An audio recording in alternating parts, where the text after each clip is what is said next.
What would the world look like if people felt like they mattered? Welcome to the Lead with Love podcast, exploring what it means to lead with love in business and life. I'm your host, Giada, and in this show, I'll share meaningful conversations to help you, the creative, the entrepreneur, the world changer, reach more people, go after your dreams, and serve your community with love. I appreciate you joining me. Now let's get cozy and start today's episode. I have a question for you. What would be possible if you stopped being hard on yourself?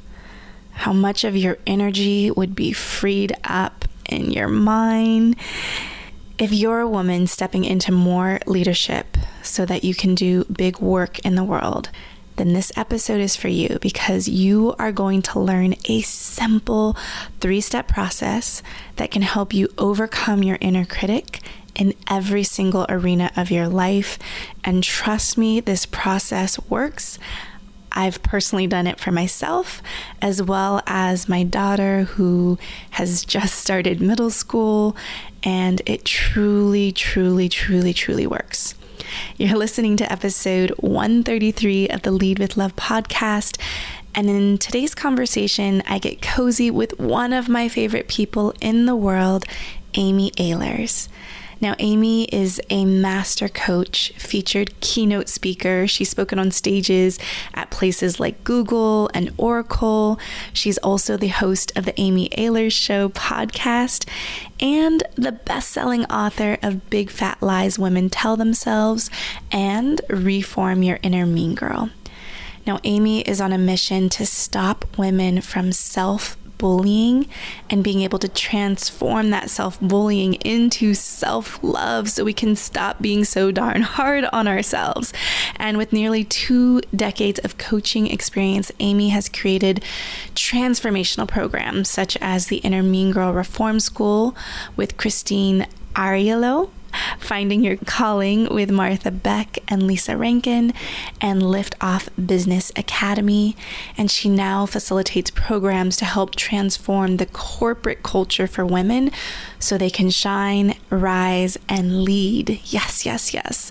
So some things that we talk about today are what patterns you can start to notice in yourself and the stand that you can start to take for yourself to overcome your own inner critic, and what happens to our inner mean girls as women get older. I actually share something about me noticing and just making that shift as I get older and things seem to get a little bit more scarier.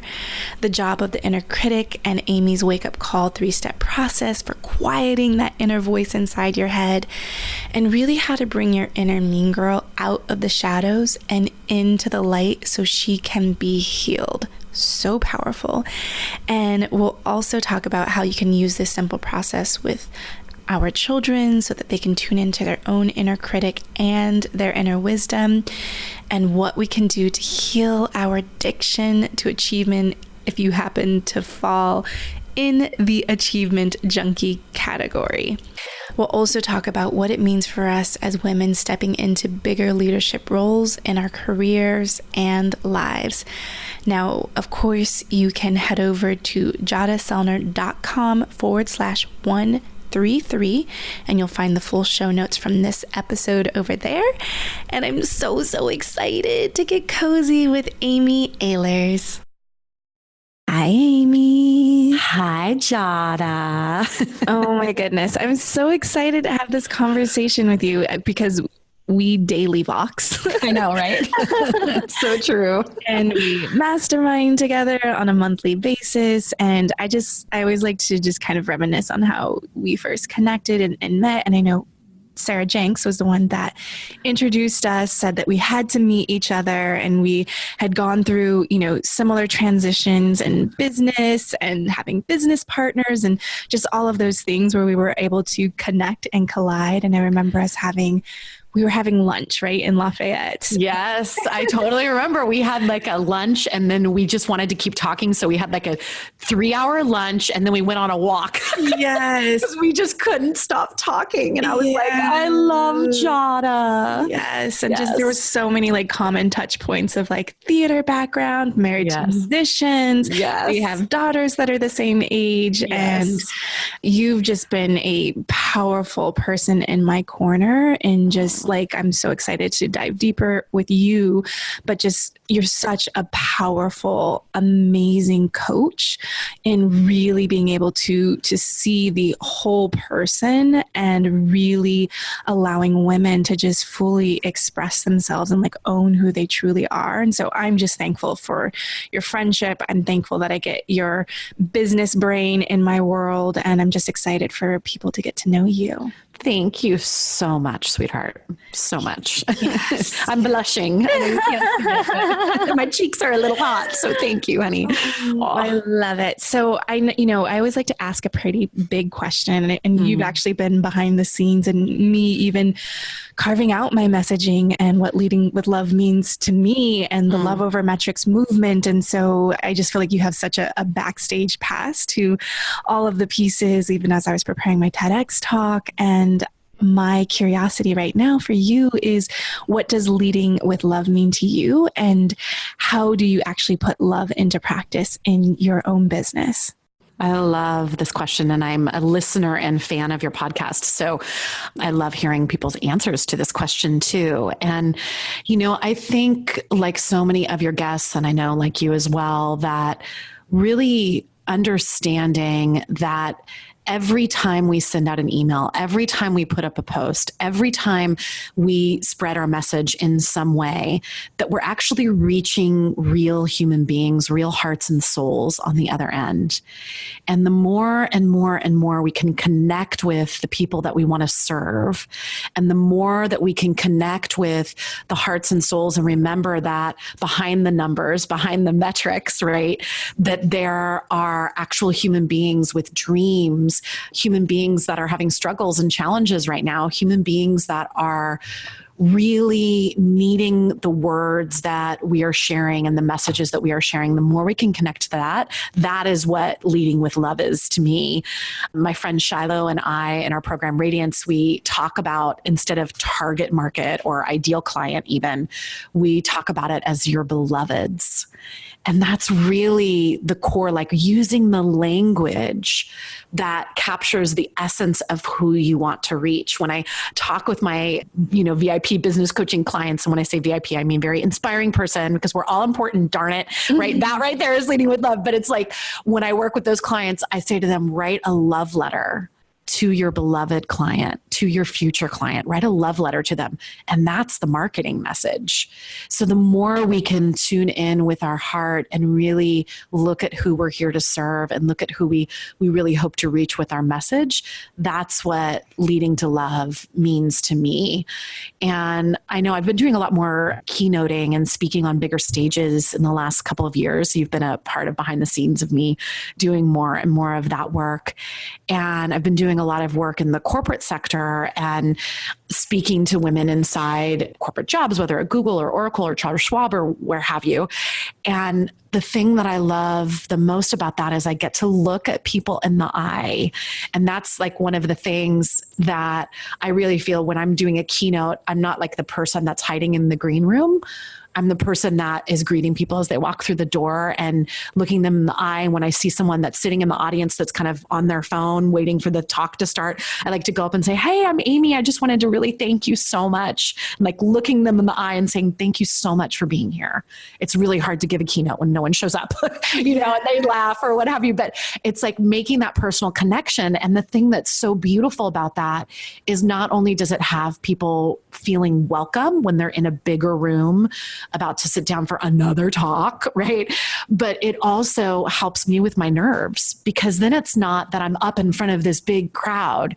It's that I'm up in front of moms, and I'm up in front of dads, and I'm up in front of sisters and brothers and daughters and sons and actual human beings.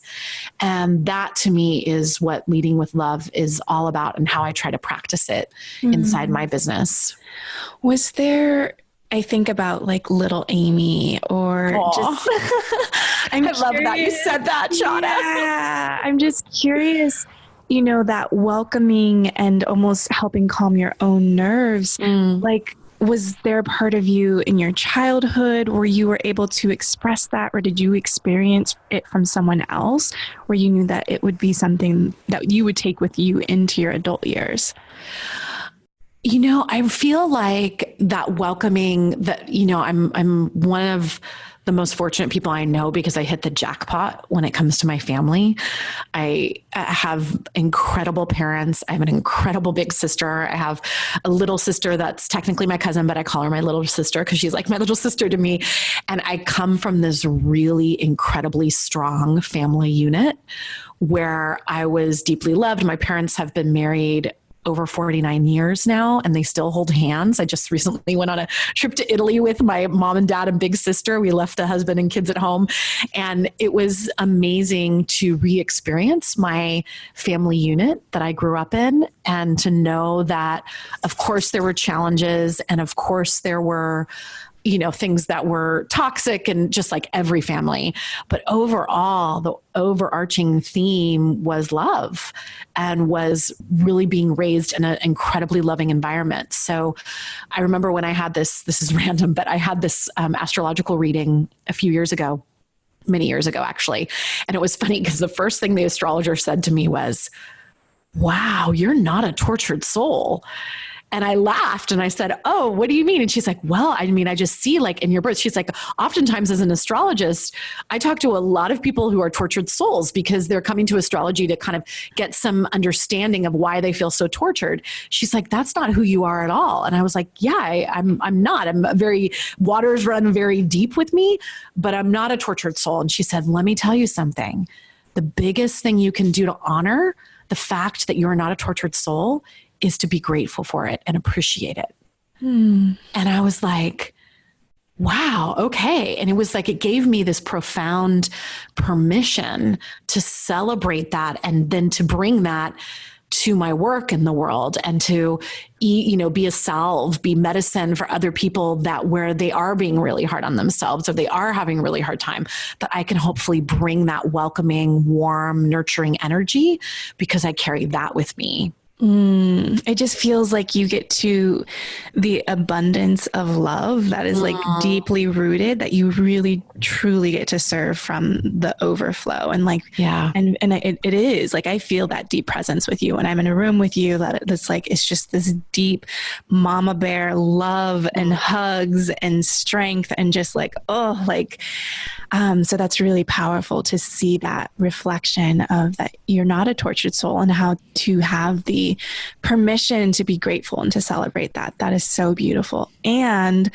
I also know the work, you're a mother, a wife, an entrepreneur, a keynote speaker, 2-time bestselling author, and you're just also an advocate for women to stop being so hard on themselves. And I know there are 2 published books that you have out in the world, and I'll definitely link to those in the show notes. But there's Big Fat Lies Women Tell Themselves, and then Reform Your Inner Mean Girl, 7 Steps to Stop Bullying Yourself and Start Loving Yourself. And I'm just curious, when did you first connect to that level of work, or find the aha around like we as women are so hard on ourselves? Yeah. You know, even though I'm not a tortured soul, I'm still incredibly hard on myself. So I'll just tell on myself right now when it comes to that. And I think for me, you know, I've been a life coach now for almost 2 decades. And that was the pattern that I saw over and over and over and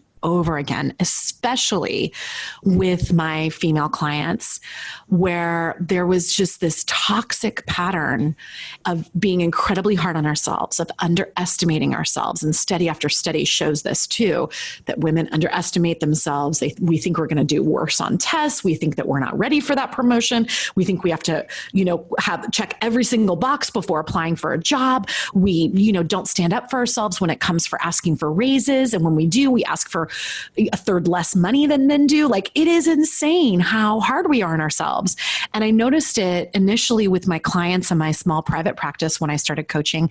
And I think the thing that was really fascinating is that the outer experience, whether it was a woman who was a high-powered lawyer or a VP, or a woman who was a stay-at-home mom, or a woman who was, an artist that was trying to get her art out into the world in some way, that those external circumstances didn't matter.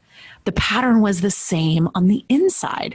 That internal world was all about beating ourselves up and saying that we're not enough, that we're not ready, that we're failing, all of those things. And I really realized it was a pattern. And so I started to get incredibly curious about it and doing a lot more research on it, starting to track the big fat lies that women said specifically to themselves, starting to notice those patterns, starting to then do research on it as far as brain research goes and studies go. And I just became fascinated with that topic. And honestly, Giada, I truly believe one of the biggest things getting in the way of women stepping into more leadership in every single arena is how flippin' hard we are on ourselves. I really believe that because, and I say this in my keynote too, that doesn't mean I don't believe that sexism is real, that the systems of oppression are real, that racism is real, and the systems are real. They want to hold us back. Make no mistake about it. But the place where we have the most power is in how we start speaking to ourselves, in the ways we stop being so hard on ourselves. That's where we have so much power. And the more we can do that and then band together as women to say, that's right, you should go for that position. That's right, you do deserve that raise. That's right, you definitely deserve that promotion. You know what? You should be going on that Facebook Live and sharing your message with the world. The more we as women can band together around that and stand up for ourselves and each other, the world will change. I get so fired up about this. So I'd love for you to paint a picture for me, especially around the patterns. And I'm wondering if you're open to sharing the pattern that maybe you have in being hard on yourself and really painting the picture of where it may have stemmed from, whether it was in early childhood or wherever it was, and how it's carried on with you through adulthood and how it's still showing up in the way that you show up and lead. I think it will help really ground people in seeing the practical lens. And then I think it could really be cool to share the process and tools that you guide people through to get out of that script and that story that is holding us back so often. Yeah, definitely. Well, and I'll pose to all your listeners right now, I'll just ask the question, where are you being way too hard on yourself? It might be a specific area of life. It could be oftentimes for women, especially, it's about we're too fat, thin, short, tall, fill in the blank, right? That can come up. Maybe it's around finances. Maybe it's around your romantic partnership. Maybe it's because you don't have a romantic partner and you're really ready for one. Or maybe it's because your marriage or your romantic relationship or your boyfriend or your girlfriend that relationship's really struggling. For any of you that are moms or dads that are listening, maybe it's around parenting that you're being really hard on yourself. Maybe it's around your career and your work purpose. Maybe you're not loving your job right now, or maybe you are loving your job, but you're not really getting the traction that you want. Really looking at those different areas of life. And so as I share my own story, I'd love for all of you that are listening to really walk yourself through this as well, because I want this show, and I know you do as well, Giada, to make a difference. I want everyone to leave changed or have some sort of aha or wake up call, as I like to say, from this show right here. And what would be possible if you stopped being hard on yourself in that area of your life? What would really be possible? And that's that area of possibility of us really going, oh my gosh, if I turned down the volume of my inner mean girl, my inner critic, whatever words you want to use, if I turn down the volume on my inner mean girl around that topic, how much of my energy would be freed up? how much of your energy would be freed up? I mean, it's crazy town when we think about it. So one of the examples that I always like to talk about, and Giada, I have a feeling that you will relate to this one. That for me, when I always like to say, when I became a mom, not only did I give birth to my firstborn daughter, Annabella, but I also gave birth to an army of inner mean girls. Yes. And it was like, oh my gosh, because that feeling, I had a hospital birth, and I remember like when they're like, okay, you can go home. And I was like, what are you talking? Like, I can't go home with this small baby. Like, what are you talking about? I feel totally unequipped to deal with this. And it was like the noise, the tape, the narrative in my mind around how I was failing with mothering came on so strong for me. And of course, the hormonal changes and all that don't help. But I also struggled with breastfeeding and had this whole situation when it came to breastfeeding where the blood would drain from my nipple after breastfeeding. So it would basically be an excruciating pain. I had this with both my daughters. Thankfully, the second time I knew what it was and I knew it would go away and I knew how to help it. But it took a long time for me to get diagnosed with the right thing. And it was really challenging and really difficult. And I had that tape playing over and over in my mind that I was failing, that I was a failure, that I was totally screwing her up, that she wasn't getting enough to eat, that you name it. And that tape was brutal. And I remember one night at, one of the 4 a.m. nursings, being in the chair and just feeling so much love and feeling so much fear. And I remember I had this really visceral experience of, like, as my friend Maria calls it, a come to Jesus with my inner mean girl. I was just like, all right. So I really get that we could spend the rest of our lives worried about this baby. And no matter how old she is, that we could just give in and be a fretful, worried, anxious helicopter mom. And I am saying no to that right here and right now. I will not live the rest of my life filled with worry and anxiety about this child. I have to at some point say, I'm going to trust. I'm going to trust that I'll be able to get the support I need. I'm going to trust the universe, God, source, whatever words work for you, right? Like that. I just have to lean into trust about this. And it was a really pivotal moment for me. And in my work, what I teach is that on one hand, we have the voice of our inner mean girl, our inner critic, that voice, that naysayer, the one that is sabotaging you, the one that doesn't think very much of you. On one hand, we have that voice. But on the other hand, we have the voice of truth, which I like to call our inner wisdom. And our inner wisdom is our truth teller. Our inner wisdom unconditionally loves us. And it's not about killing off our inner mean girls. Believe me, I've tried. It does not work. I've been doing this work a long time. I've written 2 books on the topic. If I could have, I would have.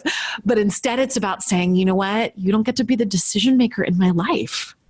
My inner mean girl does not make my decisions. My inner wisdom does. Mm. And so for me, it was about tuning into that inner wisdom voice and turning up the volume on that voice and letting my inner wisdom be in the driver's seat of my life. And I realized in that moment at that 4 a.m. nursing all those years ago that my inner wisdom was going to guide my parenting choices, that my inner wisdom was going to guide my life, and that I would not allow fear to make my choices and my inner mean girl. And that is what I would ask of all of you that are listening is how can you allow your inner wisdom to guide you? So good. Such a good question. What I really love is how you let fear and love coexist. Yeah. Because I think a lot of people are like, as long as there's love, there's no fear. Right. And I think that you're really honoring the reality of what it looks and feels like to be human, which is love and fear coexist.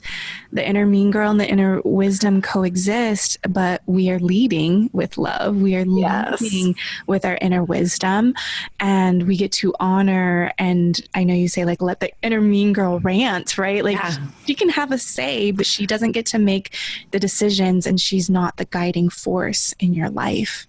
Exactly. Yeah. Well, and I feel like, we often will use the metaphor in Inner Mean Girl Reform School around that it's like a radio station, and you're either tuned into the Inner Mean Girl channel, the FEAR channel that's broadcasting fear 24/7, or you're tuned into the love channel where your inner wisdom is broadcasting 24/7. And so it's like the radio stations exist. They're always there, but what are you tuning into? And how can you, when that fear shows up, when your inner mean girl shows up, when you're risking, when you're growing, which you can count on your inner mean girl is going to show up in those moments, how can you then turn back the dial to the love channel?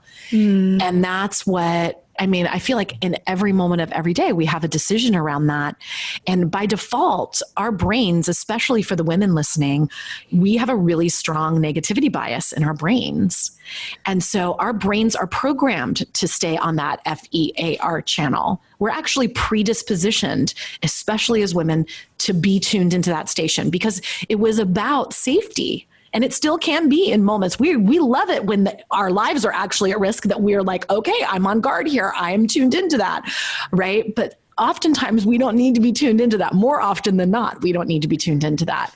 So we're really working in a lot of ways against the way that our brains work when we have to make the conscious choice to tune back into that love channel. And that's really the heart and soul of the work that I do in the world. Yeah. So I'm curious if you have the pattern, because what's fascinating to me, I'm actually thinking about it, is I've actually been tuned into the LOVE for many years of my life. Yeah. And it actually wasn't until I achieved a certain level of success, of financial stability, getting a lot more, external rewards, that now the FEAR channel is way louder, way more constant than it ever was before. So I'm so curious, like, have you seen that, like, as women get older, it almost, we beat ourselves up even more? And I think even you saying, when you became a mother, right, that like the channel started to get louder. So I'm so fascinated because I'm like, oh my gosh, FEAR is so loud, and I'm tuned into that channel way more than I ever have been in my life before.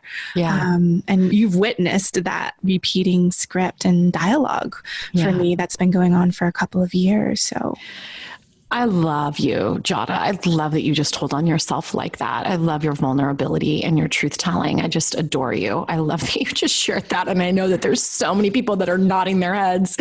I think it's a combination of a lot of things. When I look at, myself, my 20-year-old self, that was such a risk taker, that had a lot less to lose. I was only trying to take care of myself. I didn't have 2 kids and a mortgage that I was trying to deal with, like I do right now, and I have an incredible, amazing musician husband, and I, just like you, and I want to support him in living his dreams. So there's a lot more pressure. There's a lot more risk. I think sometimes as our lives get bigger, oftentimes we can start feeling more and more pressure, which leads immediately to the FEAR channel, right? So I think that's part of it. I also think that our inner mean girls love to play the game of measuring sticks, love to play the game of, oh, you're such and such an age, therefore you're supposed to be at this point in your life. So I think there's also that thing when we're in our younger years, when we're in our 20s and maybe even in our early 30s, there's this sense of like, oh, we're young, we're at the beginning, we're at the start of our careers. And then all of a sudden for me, I'm going to be, I'm almost 45. And so it's like, I'm like, oh, damn, I'm in midlife, y'all. Like, what happened? I'm like, what is happening here? And so it's like, all of a sudden my inner mean girl would love to have a whole field day with me about, wait, you're in midlife and you had all these dreams, you had all these goals, and you're failing. So I think part of it is our inner mean girls love measuring sticks. Part of it is when you have more at risk and more to lose, you can put a lot more pressure on yourself. And I also think, like, for you, for example, Giada, as I look at your trajectory, coming through the world of Simple Green Smoothies and all the other iterations that you had and the incredible success with Simple Green Smoothies. And then now here you are on this podcast and with your beautiful business and all of these incredible programs that you're gifting to the world. you're really standing and saying and owning your unique gifts and your unique voice. So that's going to be ripe for inner mean girl attacks. That's going to be anytime we're risking, anytime we're growing. It's like when my clients come to me and say, Amy, I'm under inner mean girl attack. I don't know what's happening. And then I'm like, oh my gosh, it's so exciting. Where are you risking? Where are you growing? What's happening? And they're like, slightly annoyed because I'm all excited and they're in the dumps. But then they're like, oh, I took out my novel and I started writing it. And I'm like, well, no, duh. Or you know what? I just got that promotion for work and now I feel like an imposter. No, duh. Of course, your inner mean girl is going to be right there with a megaphone. That's her job. Our inner critic's job is to keep homeostasis in our brains. They want to keep everything the same. They want us to stay in our comfort zones, even when our comfort zones are excruciating. And so for you, you are just standing up and you are owning your voice. You're doing TEDx talks and all these incredible locations. You're speaking around the world. You're doing your podcast. It's all going to be time for your inner mean girl to come up and try to keep you in the same small thing that you've been in. And so you can count on it. And I have a tool that we can use when our inner mean girl shows up, if that's helpful. Yeah. Will you share that? Yeah. So a wake-up call 3-step process, this is something that I've distilled down to be incredibly simple while also being really powerful that we can use in the moment when we're having an inner mean girl or inner critic attack. And so here's how it works. And you can, I asked you earlier in the show to bring up what's that area of your life where you're being hard on yourself? If you can, take yourself through the step process right now about this particular area. So step 1, you're feeling annoyed, you're feeling enraged, you're feeling anything from mildly depressed or blue to absolutely enraged or just totally and completely in the dumps. The first step is to ask, what is my inner mean girl saying? And to let your inner critic rant. Let her rant. And this first step can feel very counterintuitive. People are like, I don't want to give more voice to the fear, or I don't want to focus. What I focus on grows. We've heard that expression. And I get it. And here's what I'm telling you. This is about bringing your inner mean girl out of the shadows and into the light so she can be healed. So really let your inner mean girl rant. Let her just go off.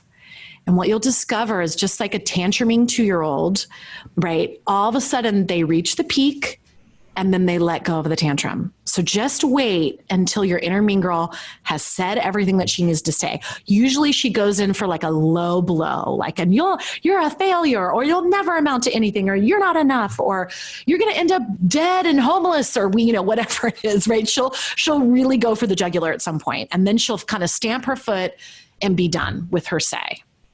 And then, and only then, do you move on to step 2. And this is when you close your eyes. You can do this right now, as long as you're not flying a helicopter or something, right? Close your eyes, take a deep breath,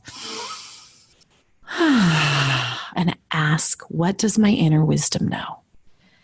And one of the most beautiful things, I've asked that question for the last 2 decades, millions of times now, I'm sure.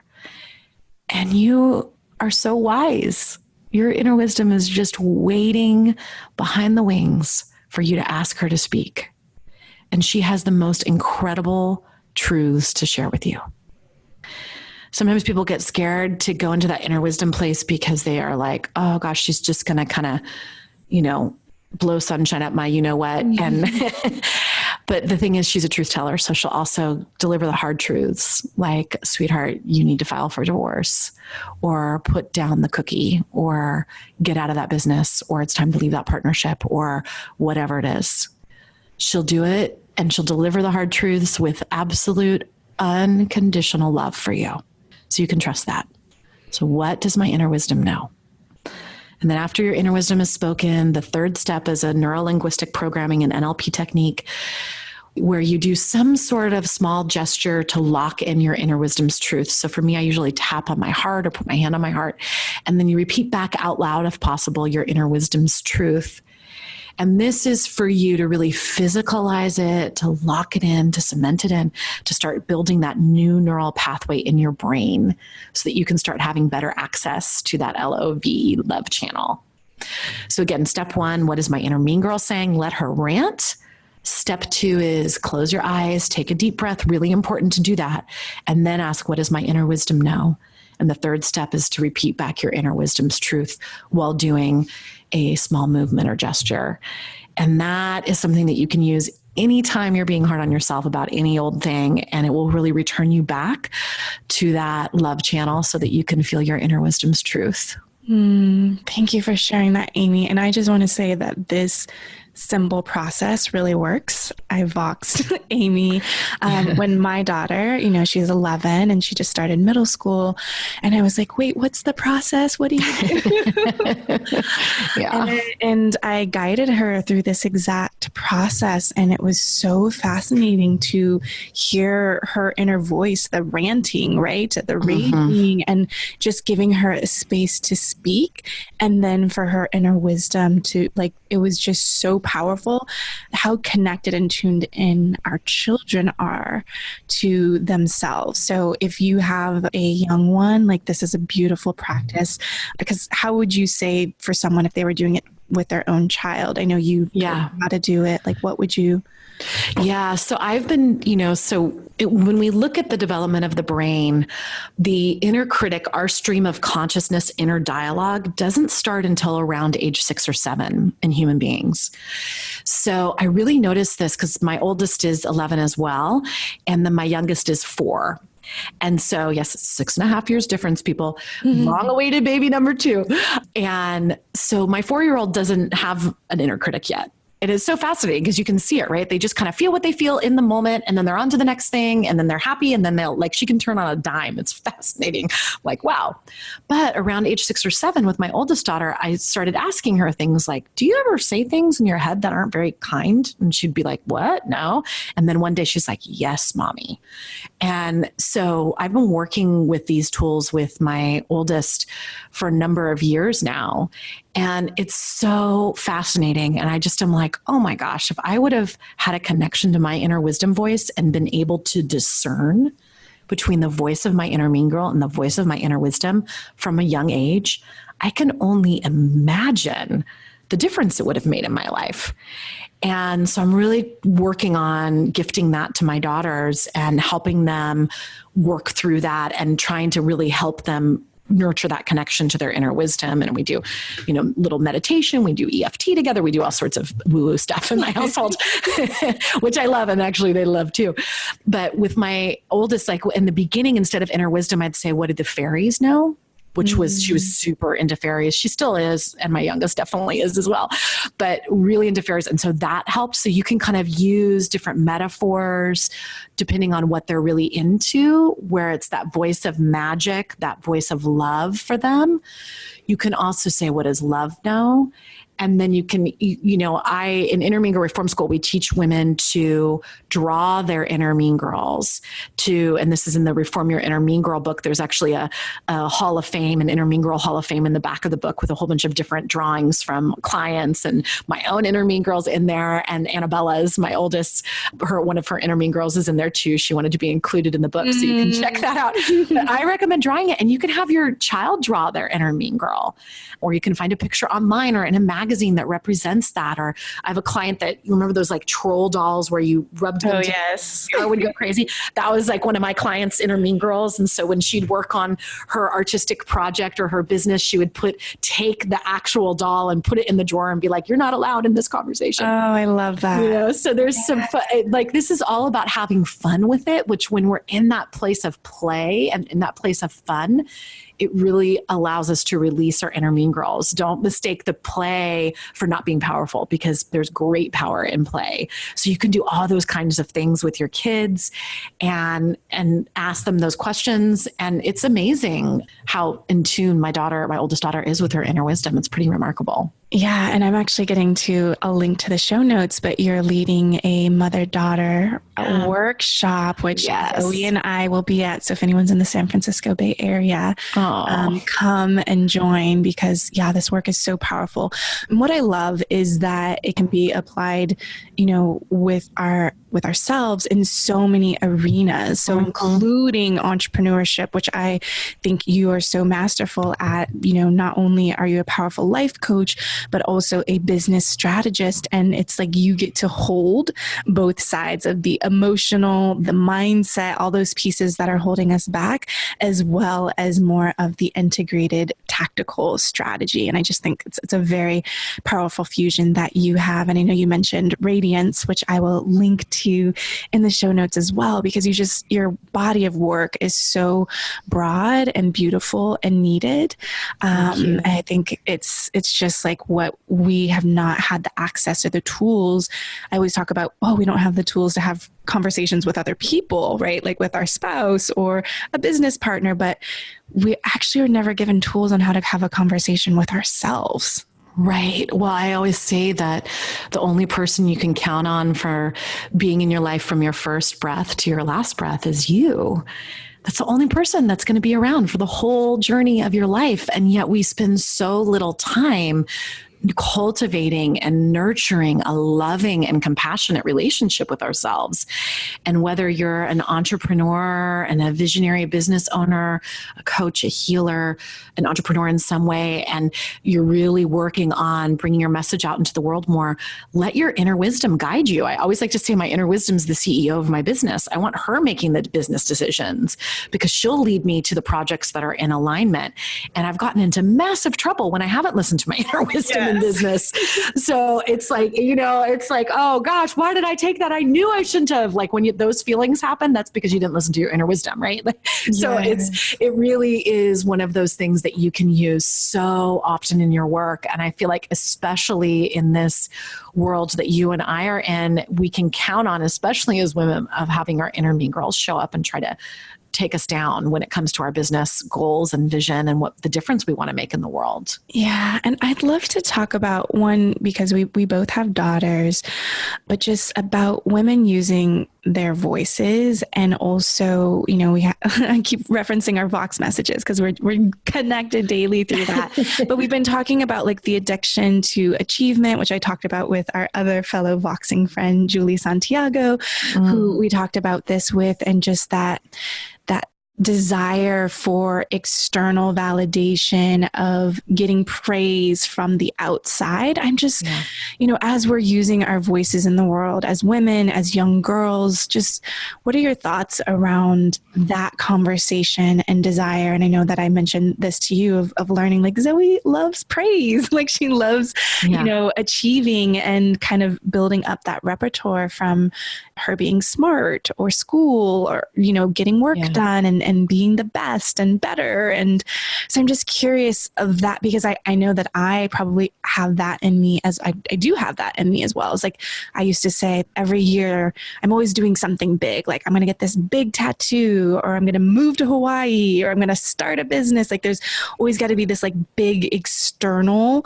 thing that's happening in my world to almost prove some type of worthiness, or I don't know. I'm just really curious because I feel like you have a lot of insight because you've talked and guided so many women. And we've discovered 13 different inner mean girl archetypes. And the archetype that you're talking about is the achievement junkie archetype. And so any of those high achieving people that are listening right now, it's, I always like to say the achievement's not the issue. It's the junkie part that's the problem, right? So it's like, don't worry. When I work with high achieving women, which is the vast majority of my clients, I'm like, don't worry. I'm not trying to say that you're going to, like, because your inner mean girl will say, oh my gosh, if you give up that, then you're going to end up on the couch eating bonbons all day. And it's like, no, you're not. It's okay. You're going to be safe. We just want to get rid of that addiction. We want to get rid of that junkie part of you where it's like, I'm going to go for the next achievement no matter what the cost.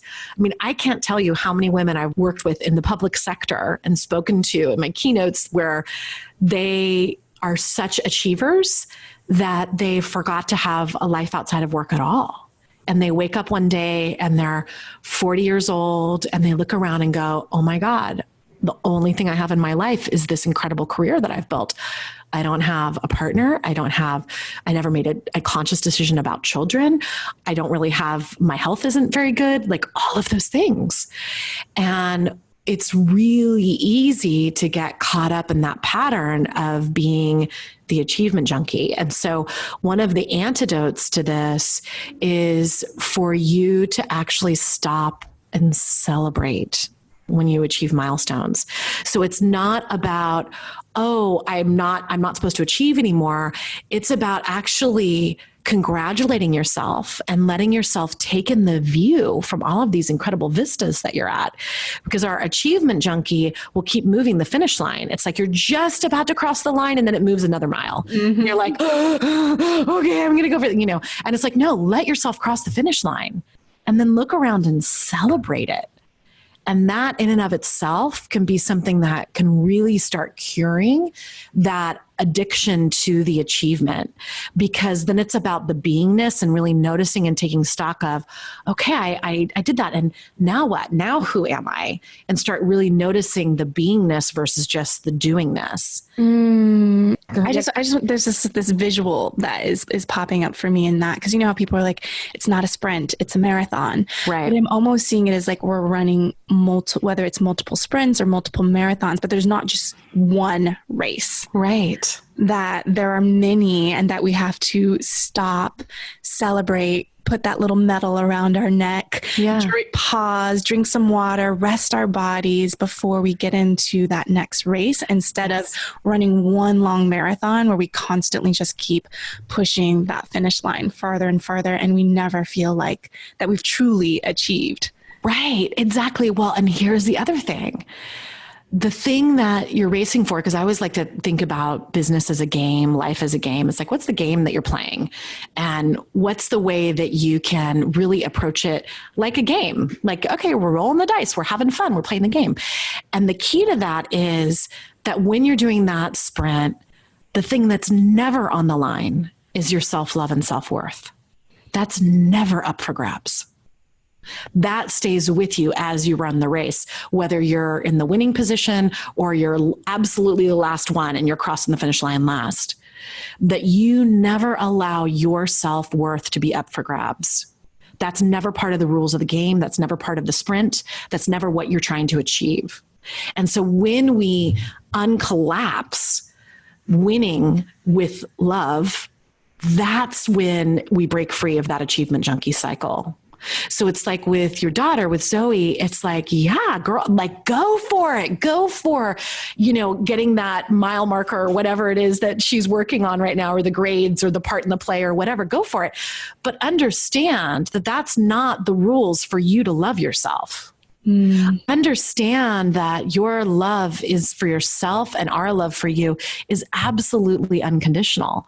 I don't care whether you finish the race first or last. It actually really doesn't matter to me. It's about, wow, you showed up. Wow, you did it. Wow, you're going for your personal best. And that is not about, that's how you know that you're lovable. Yes. You're lovable no matter what. Yeah. And that's the distinction. So it's like your self-worth, your self-love is not up for grabs. It's not ever what the rules of the games are. That's not on the table. Yeah. Ever. Oh, I love that so much. And it's actually a question I asked Zoe last Mother's Day of like, what stands out to her the most and how I show up for her. And she's like, I know that I'm so loved by you. Like you say it, like no matter what, the grade, no matter this, like that you love me no matter what. So I'm like, just hearing you say that I'm like, okay, I'm doing my job. Okay. You are so doing your job. You're so doing your job. And then for any of those things of you, I with my daughter, it was so interesting because there was like some crush stuff going on with a boy at school, and she put herself out there and just admitted it. And then I picked her up from school and I was so nervous. I was like, this is crazy to me. Like all the girls in her class, they're all telling the boys that they have crushes that they have crushes. And I'm like, what? Like, what is this normal? I don't remember in 6th grade going around and being like, I like you, but it's like, they're all putting themselves out there. And then I picked her up from school and I was like, so how'd it go? And she's like, he doesn't feel the same. And I was like, how are you feeling about that? She's like, nah, I'm kind of disappointed. She was totally fine, Giada. I was like, what? And I said to her, here's what I love. I said, I love that you put yourself out there. That's so brave. That's so courageous. Good for you.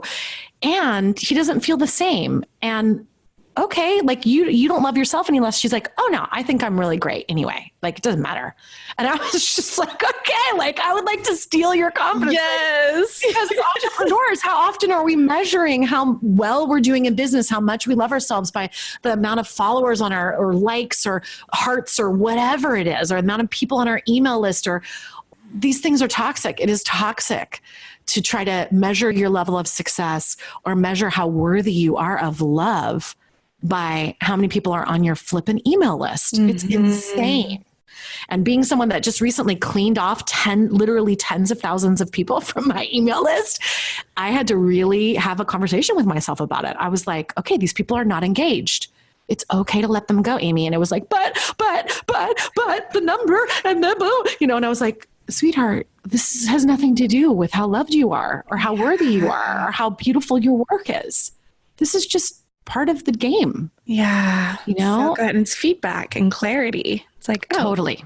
And it's like, getting a good haircut. Like I remember when you cut off your dreads, Giada, it was like, you were like a new woman. I mean, it was really powerful. Yeah. So I was like, okay, like I'm just getting all that dead energy I'm shedding it. I'm shedding the skins and allowing my list to be super engaged now, Yes. Yeah. So, as we, one thing that I want to talk about before we wrap up is, what's your favorite way to connect with your daughters?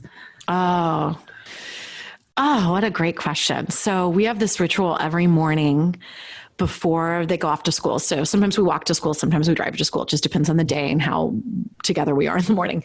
But no matter what, before they get to school, I ask them, what are you grateful for? And what's your intention for today? And I just love that. I love being able to connect in with them like that. I love hearing what they're grateful for. I love them articulating their intention. And oftentimes it's like, to have a great day. And I'm like, how can you create a great day? Like I'll make them go a little further. Well, I can really show up for my classes prepared. And right now, because my daughter's just went to middle school and has a locker, so it's all about getting her the combination on her lock in enough time to get to classes on time. So it's often about that. And then for my 4-year-old, of course, it's like, I can play and have fun, I'm like, okay. But I love, that's like one of my favorite ways is to create these little mini rituals. And we have many of them in my household. And that's definitely one of my favorite ways to connect with them. So Amy, I love you to pieces. And I'm so glad that I get to talk to you beyond just this conversation here.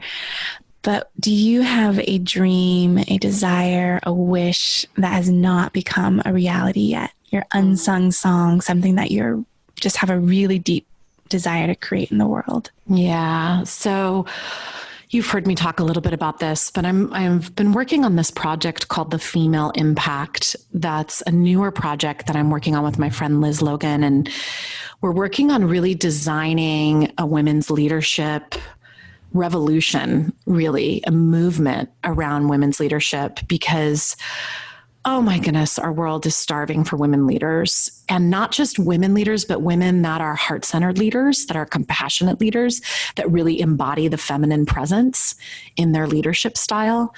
And so I've been really looking at what are the things that are blocking women from rising into leadership. And so we created this body of work that we're working on and fleshing out right now called The Female Impact, where we're looking at self-confidence and how we can really empower women around self-confidence, because that's one of the things.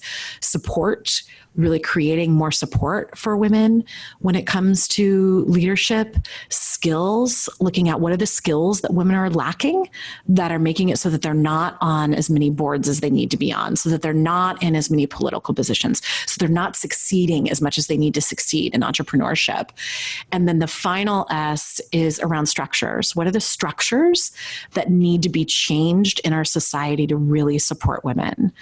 So we're looking at this 4 keys: self-confidence, support, skills, and structures, and how we can really have a massive impact on the world around helping women get that. And it's so much more than my body of work with Inner Mean Girl or Inner Wisdom or what Liz does in her work or what any of us do. It's about really creating a collaborative platform for women leaders to come together to teach what they know, what they can mentor women in, and then to become mentored as well.